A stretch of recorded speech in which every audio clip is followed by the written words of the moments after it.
Pahlajani. I've said it about 100 times now, I'm gonna get it. He's a thought leadership specialist for Samsung's SDS America division. He's focused on digital and content marketing.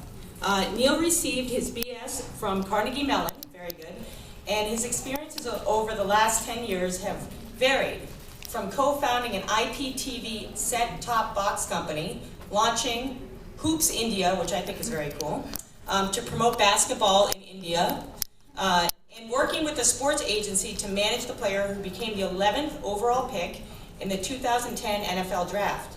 Very cool.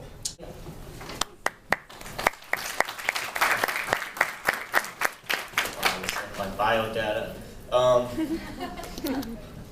Yeah, first I just want to thank ClickZ for having me here. You know, this has been a great show, and gotten a chance to meet some really amazing people who are contributing and sharing their thoughts and wonders and blunders and strategies to have an impact. So I'm honored to be here, and thank you. And I have no pretentious intentions. This is attentive, a clever endeavor to form some friendships that last forever. Nice. And I don't have the answers, but what I want to do is start with asking the same question I started with, which what is the single habit that's common amongst successful people? Anybody? Hard work. Hard work? Focus? Having goals. Dreams. Relationships. So as per a Forbes study, it's punctuality. You know, being where you're supposed to be when you're supposed to be there. If you want to win friends and influence people, be prompt. This Dale Carnegie, 1930s, is, you know, it's a psyche. And if you're not, then you're losing trust. You're missing out on opportunities. And if you are, then you are able to cultivate relationships. You're able to earn respect. So it might seem like an April Fool's Day joke that an Indian guy is talking about being on time, but I want to talk about real time in a lot of the same ways that Amy did, and how we get to these real time moments and recognize them, and not so much about the technology, but the approach and the strategy around it, and give 3 examples that we can learn from and have some takeaways, and then also have some tactical methods that we can use to be opportunistic in these moments. So what's in a moment? So this isn't going to be a family slideshow or anything, but I wanted to show this because for me this is like the ultimate moment. I was able to surprise and delight my target. Led to a conversion, which is good. And I want to talk about how we get to these moments. You know, we have to first identify the target. Who are they? What's their title? How much influence do they have? Who else is targeting them?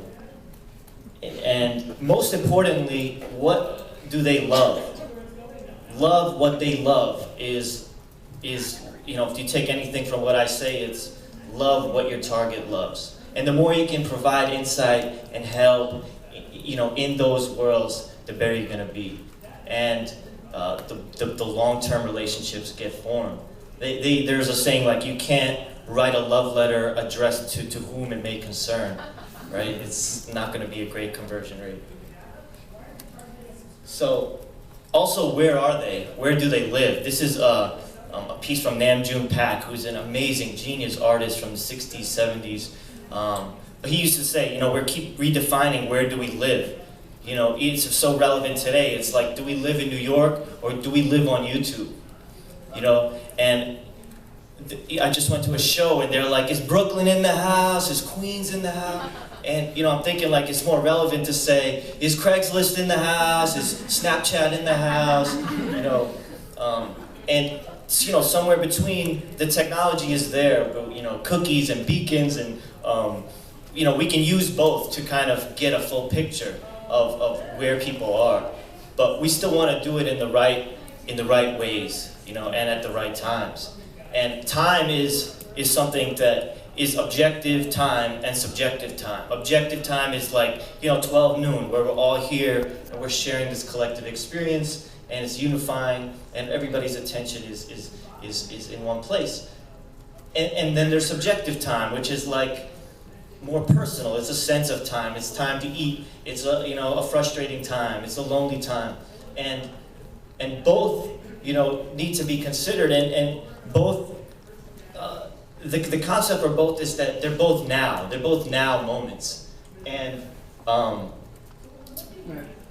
the further you get away from now, the less likely you are to have an impact. You know, that's the underlying, you know, under this strategy. This is a watch. If anybody could, I actually have this watch here. You know, somebody who could tell me what time it says on this watch, you know, it's yours. Okay, I only have one. We need a better question.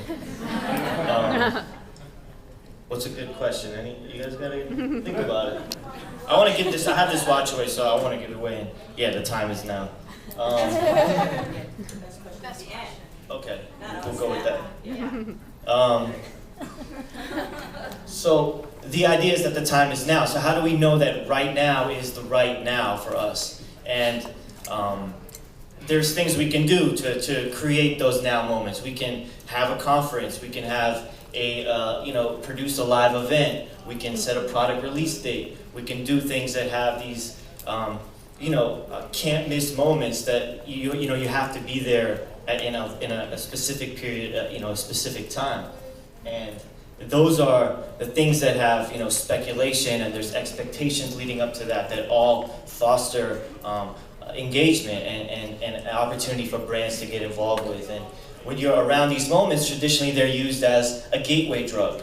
That, you know, we have a live event, and now we're able to use that to introduce you know, other parts of our brand. So, you know, if you look at anybody familiar with cricket here?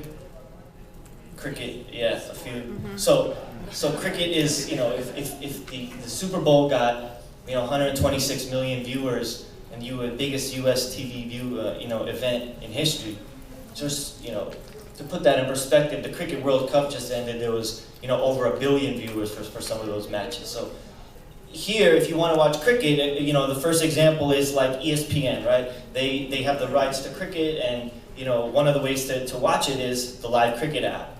And, you know, you buy this app, and somebody, you know, like my 65-year-old father will get this app, and now he has to, because he wants to watch the cricket, he has to create an ESPN account. He's downloading the app, and then he's, you know, he's having a great experience. He's watching all the games, and then he starts engaging, and you should see his avatar, and he, you know, he's involved. And now, you know, now that he's there, as time progresses, and, you know, he's looking, and now he wants to upgrade and maybe become a premium subscription holder. You know, so he's looking, and he's about to check out, and he's, you know, he decides, okay, now's not the time, so he X's out, and, you know, and abandons his cart. You know, now there's retargeting software. We can send an email and say, hey, you know, can we help you with something? You know, here's some options. Or he's playing a game, right? He's doing trivia, and he's winning, and he's, you know, getting the answers right, advancing to the next level. You know, those are critical times. His dopamine levels are up. He's happy. He's, you know, celebrating. Now, can we be there as a brand to say, hey, you know, reward yourself, redeem this offer? So those are critical now moments that we want to be there, but we still want to be authentic. You know, we still want to be, act like our audience, act like our target. And, you know, a great example of this, you know, of a brand that's, you know, your target is sometimes awkward, you know, vulnerable. Can a brand do that? And the best example I can think of is Chevy. And last year in the World Series, the Chevy marketing manager was on TV presenting the World Series MVP with his truck, and it was on live TV after this historic performance, and he's just like really awkward, and he's stumbling and mumbling and, you know, sweating, and it's just like a very strange moment, and he's like, the truck's got great technology and stuff inside, and And as soon as he said that, everybody started this conversation online. Like, did anybody see that? Or what did he just say? Hashtag technology and stuff. And, this is an unscripted, completely unplanned moment that, instead of it becoming a PR nightmare or not nightmare, but just a PR situation where you have to kind of deal with it, Chevy instead, we're aware that this is what resonating, this is what people like, this is what is, the attention is. So they got involved with that conversation. They started using that hashtag. They, in fact, incorporated that into the actual truck launch. So that was their slogan. They created content for their dealers now to use, where they can now engage with what people are aware of and what's relevant. And, as a result, they had over $5 million of earned media. They were relevant throughout the launch. They had 68 million impressions throughout this campaign. And it's just a great testament to, taking what maybe you didn't think was a perfect moment and making it something that creates a campaign. It's like collaborative content that's created what people want and what people are, where their attention is. And behind the scenes, it's like they had to have the risk, right? They have to have that. Maybe a traditional company, they maybe normally don't do things like that, but they took a risk and they did it. And behind the scenes, being prepared to react so quickly is a lot of what Amy talked about. It's a top-down strategy. Your key leadership has to kind of buy in and commit to this strategy. And then they can empower marketing teams to have the tools and the team in place to react quickly. And that's editorial staff or social media marketers or designers, and come up with some guidelines in advance where these are our branding guidelines. These is the content we can use. These are the words we want to use. And then you have and approved by legal. So at a big company like you can't just publish anything. So those are the kind of steps that we can take in advance. We see companies are setting up like content command centers where it's like a 24-hour center and you're just monitoring, trends, news, what your competitors are doing, what people are talking about, and you're able to then be prepared to react very quickly. And when your moment comes, when your brand meets the moment, you don't want to miss it. And the last example I have, and it's a great example, is Arby's, the fast food chain. Now, Arby's, they want to know, okay, they identified their target. They say, over 1/3 of our target audience is interested in celebrities.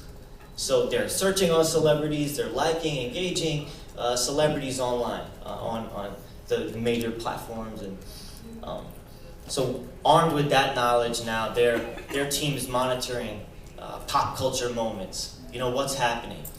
And their moment came at the Grammys when pop icon Pharrell Williams walks down the Grammy red carpet wearing a hat that looks exactly like the Arby's logo. And they're prepared to react in that moment. And they sent out a tweet that says, hey Pharrell, can we have our hat back? Right? And the hat, starts taking a life of its own. The hat becomes, their audience is engaging and delighted by this, affiliation. Now they see a brand getting involved and they're excited. And Pharrell gets wind of it and he says, he replies to Arby's and says, hey Arby's, are you guys trying to start a roast beef? And it starts this conversation and it takes a whole, the hat, is being talked about. And eventually, a few months later, Pharrell puts it on eBay for for an auction.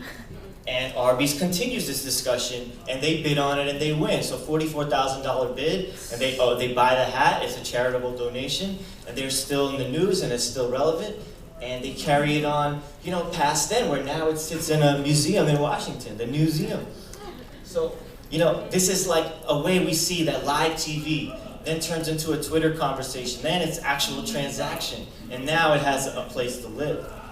And I guess the last tactic, this made a lot of sense for them, and the last tactic is also, knowing what conversations to stay out of. Because we're on content overload, we know that we can be attentive to what's happening, but we don't need to get involved with every conversation. You know, it's like me, like I'll be on Twitter sometimes and I'm just like, feel like I'm in a crowded room shouting at myself. You know, it's like, we have to do what aligns with what, you know, what we can contribute, what we can provide some insight into. And it's like Einstein says, success equals work plus play plus knowing when to shut up.